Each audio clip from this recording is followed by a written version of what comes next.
on se retrouve pour les innovations sur les artilleries. Et aujourd'hui, on attaque du très lourd avec l'artillerie anti-char.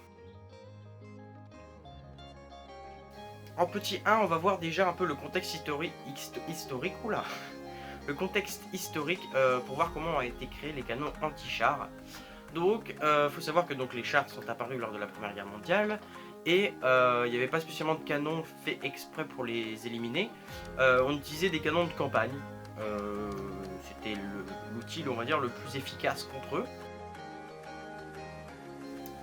Et les vrais canons spécialisés dans la destruction de chars furent créés dans les années 20.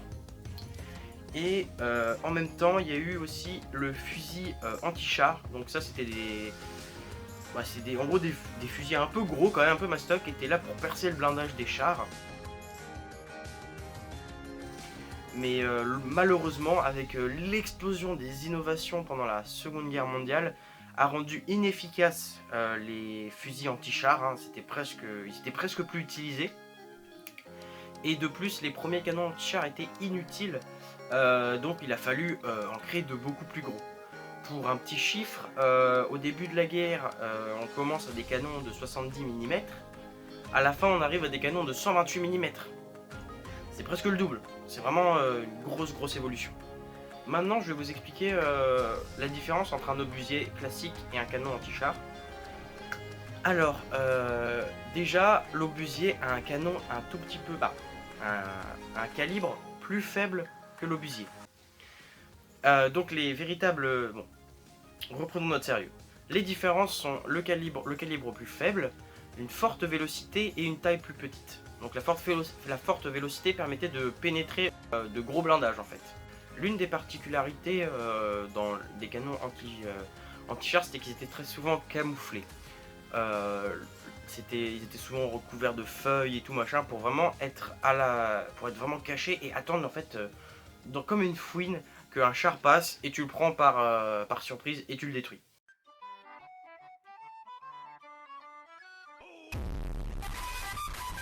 C'était leur principal but. Malheureusement, comme je vous ai dit, les canons ont augmenté de calibre et donc forcément de taille, ce qui a rendu beaucoup plus compliqué leur camouflage, hein, parce que plus un truc est gros, plus ça se voit. Pour en revenir à la première vidéo sur les canons anti-aériens, il faut savoir que beaucoup de canons anti-aériens devaient avoir des canons anti-chars puisqu'ils avaient une forte vélocité, ce qui permet de percer les blindages plus facilement. C'est notamment le cas du flak de 88 mm dont on avait parlé dans la dernière vidéo. Et l'une des autres grandes innovations pour les canons anti-chars sont... en fait, on les montait sur des véhicules, ce qui donnait des chasseurs de chars. Donc les chasseurs de chars, comme vous pouvez vous en douter, en fait, c'est des canons avec des roues en gros, des chenilles, et ça chassait les autres chars, quoi, comme dans le nom, quoi, chasseur de chars. Je crois qu'il n'y a pas d'autres trucs à expliquer. J'adore ces armes sur Robotech. Maintenant, je vais vous parler de 3 canons emblématiques de la Seconde Guerre mondiale. Le premier canon est le flak 40 de 128 mm. Il est là pour remplacer le flak donc, de 88 mm. Ce sont tous deux des canons allemands. Ils étaient de base anti-aériens et se sont transformés donc en canons anti-chars puisqu'ils avaient une forte vélocité et une forte pénétration de blindage. Et ils furent notamment utilisés sur le Tigre. Le deuxième canon est un canon américain nommé le M5 de 3 pouces qui est un mélange de deux canons. Donc nous avons en premier le T9 puis l'obusier M2A1. C'est un canon très efficace puisqu'il regroupe la puissance de ces deux canons.